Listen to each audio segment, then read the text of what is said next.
A very good day to everyone. We are from Group UW6312001 Group 1 WA14-G1-G1, and today we will be presenting the findings of our fieldwork on multidimensional poverty in Kampung Tanjung, Bako, Samarahan, Sarawak.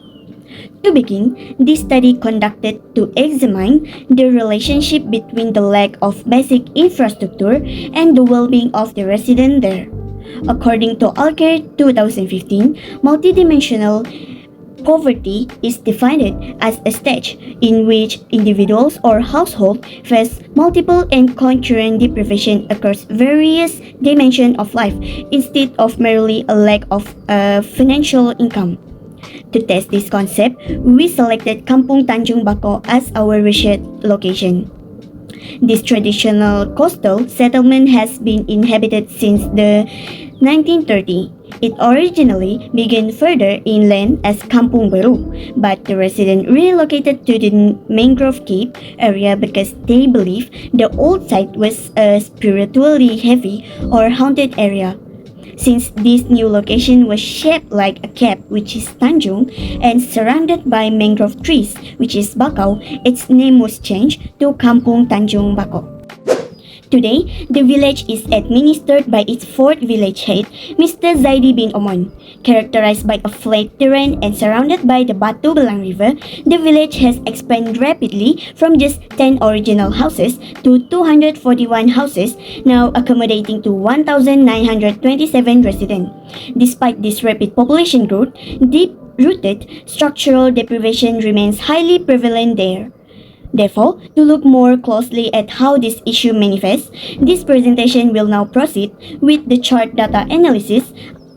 I will hand over the next section to my teammate Davina. Thank you, Nur. Using a mixed methods approach, a total of 20 households were selected as research respondents. According to the respondent gender chart, the majority of the respondents interviewed were women, accounting for 80% or equivalent to 16 people, while the remaining 20% were men.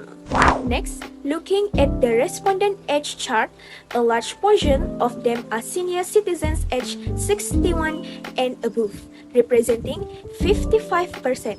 Meanwhile, 25% fall within the 41 to 60 age bracket, and the remaining 20% consists of youth aged between 20 and 40.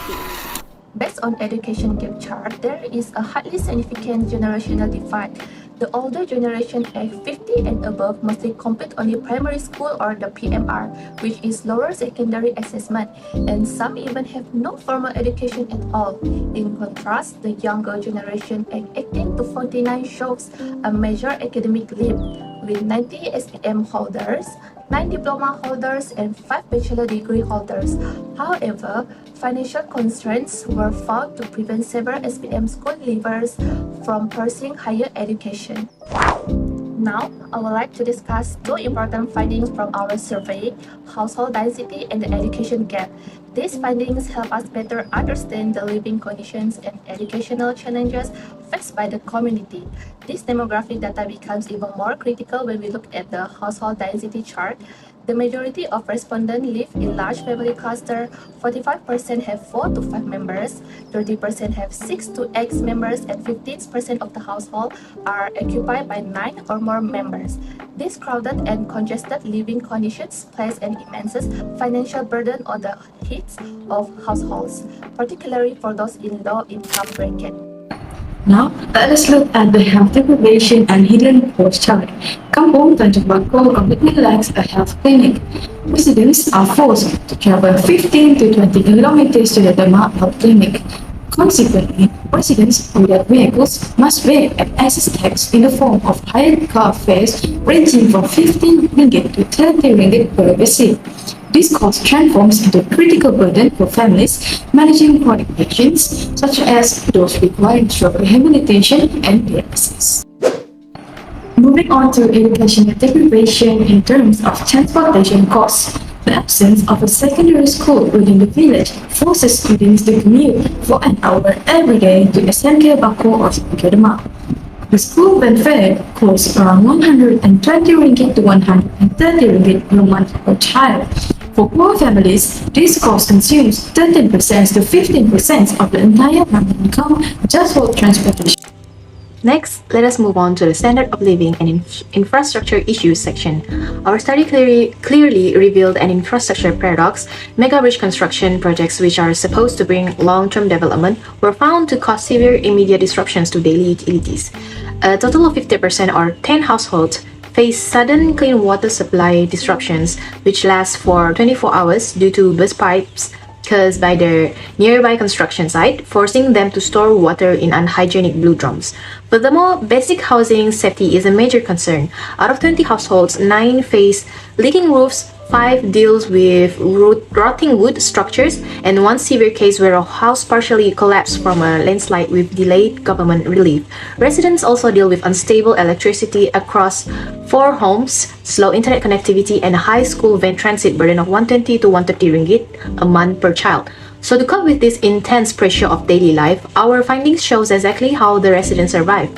First, they participate heavily in the informal economy. In the food sector, they sell mie Jawa, traditional cakes, and home snacks.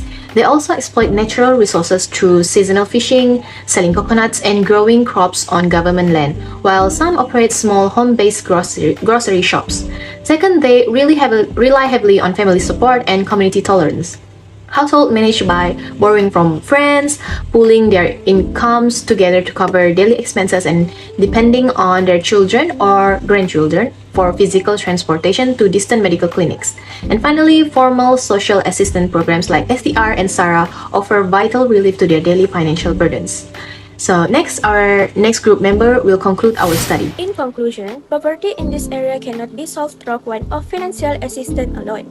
According to Amartya Sen's capability approach, the community's potential will not reach an optimal level as long as their capabilities are restricted by the absence of critical facilities. Therefore, it is recommended that policymakers shift towards structural interventions through 3 immediate measures. For example, comprehensively upgrading basic infrastructure, namely clean water and electricity networks, constructing a community health clinic to guarantee prompt access to primary healthcare, and providing secondary school facilities or dedicated transportation to address student dropout rates caused by distance.